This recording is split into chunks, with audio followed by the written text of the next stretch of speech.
Depuis plus de 25 ans, l'Est de la République démocratique du Congo est un champ de ruines. Des millions de morts, des millions de déplacés, et toujours la même question.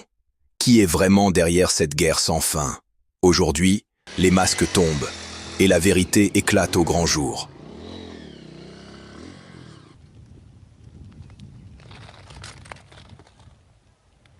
Dès le début de son mandat, le président Félix Tshisekedi l'a dit haut et fort.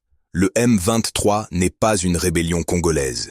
Le M23 est un instrument du Rwanda, une agression étrangère déguisée. Pendant longtemps, cette vérité a été combattue, niée, ridiculisée.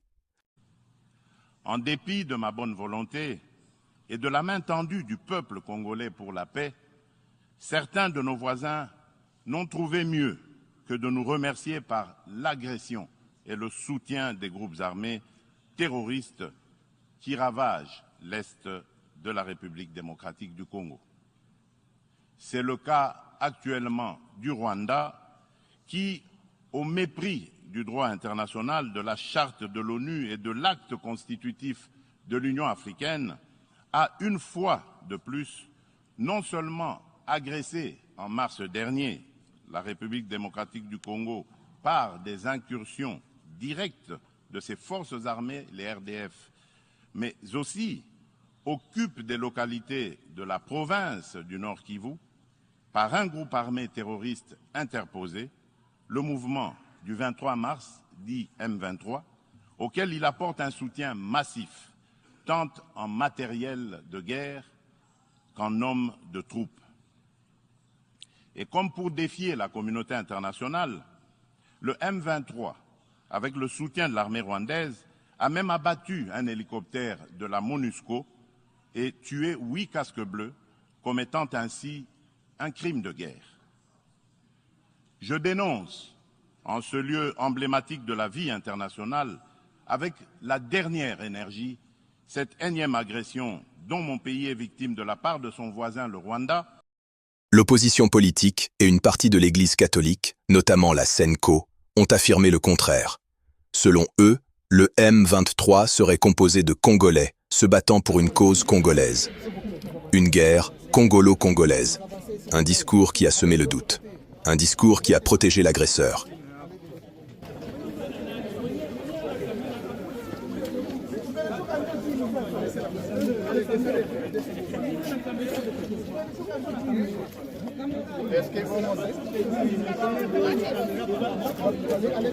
Mais récemment, lors d'un déplacement officiel, Paul Kagame a laissé tomber le masque. Il a déclaré clairement que le conflit à répétition à l'est de la RDC est, selon lui, une réparation d'une injustice historique. Et pire encore, il affirme que l'est de la RDC appartiendrait au Rwanda, que leur objectif serait simplement de récupérer leurs terres. Ce n'est plus une insinuation, c'est un aveu d'ambition territoriale. J'aimerais dire que le problème du Congo, le problème de la région, le problème de la région, ou même le problème encore du Rwanda, n'est pas le M23, je suis désolé. Le M23 est un produit et la résultante de plusieurs autres problèmes qui n'ont pas été résolus depuis des décennies maintenant. Si vous vous rappelez bien, le problème du M23 existait même bien avant que M. Tshisekedi devienne président. C'était un problème en 2012 même, ça remonte en 2012. Alors, en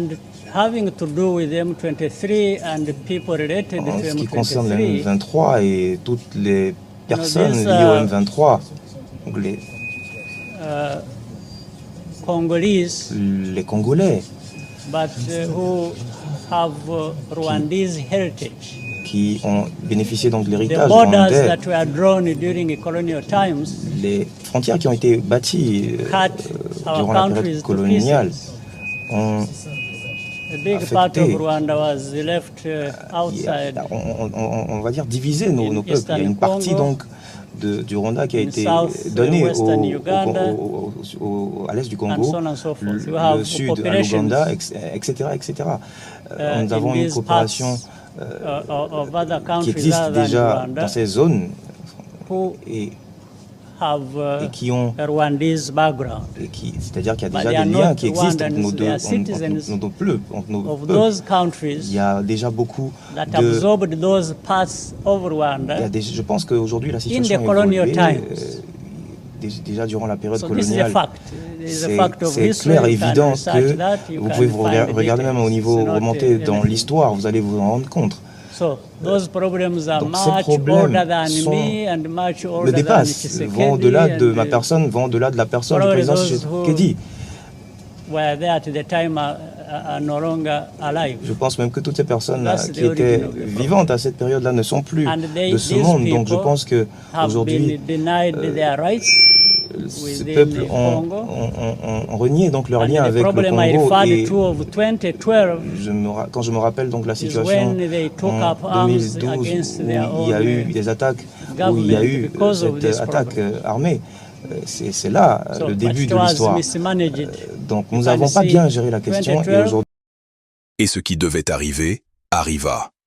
Devant le Congrès américain, l'ambassadeur rwandais aux Nations Unies a reconnu publiquement que le Rwanda collabore avec le M23. Ce même M23, responsable de massacres, de déplacements massifs et de millions de morts à l'est de la RDC. Ce jour-là, l'histoire a basculé. Le mensonge diplomatique s'est effondré. Dans le conflit qui sévit à l'est de la RDC, c'est une évolution inattendue.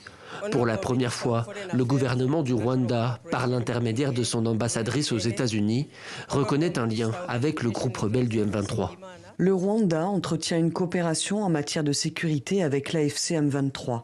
Selon l'ambassadrice, appelée à témoigner devant la Commission des Affaires étrangères de la Chambre des représentants américaine, cette collaboration sécuritaire vise à protéger la minorité Tutsi, à prévenir les menaces transfrontalières et à empêcher la résurgence d'un génocide. Bien que le soutien de Kigali au groupe armé du M23 soit documenté, notamment par l'ONU, les autorités rwandaises ont jusqu'ici nié toute implication auprès du mouvement rebelle. Félix Tshisekedi avait raison depuis le début. Le Rwanda est derrière l'insécurité à l'est de notre pays. Hier, ils niaient. Aujourd'hui, face aux preuves, ils avouent. Leur objectif est clair. Annexer une partie de la République démocratique du Congo.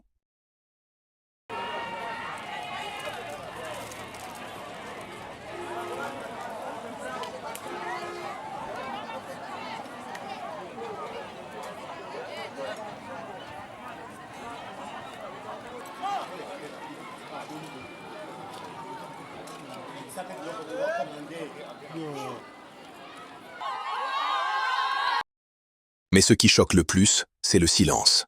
Pas de réaction forte de la SENCO.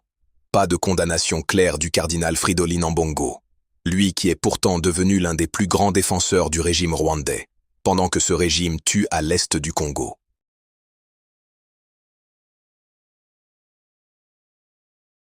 Je suis profondément honoré et heureux de vous souhaiter la bienvenue à la cérémonie d'ouverture de la 20e assemblée plénière de notre symposium. Ici, dans le pays aux 1000 collines, le Rwanda, une nation dont l'histoire de souffrance, de résilience et de réconciliation continue d'inspirer le monde entier. Nous exprimons une reconnaissance particulière à son Excellence, Monsieur Paul Kagame, président de la République du Rwanda, ici représenté par son Excellence, Monsieur le Premier ministre, pour l'honneur fait à cette Assemblée en l'accueillant si généreusement ici à Kigali. Aujourd'hui, une chose est claire, la SENCO et le ECC savaient.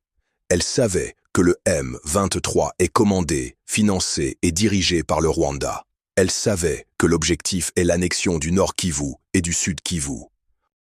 Ce n'est plus un débat, ce n'est plus une opinion, c'est un fait. La RDC est agressée. Et l'histoire jugera ceux qui ont parlé et ceux qui ont choisi de se taire.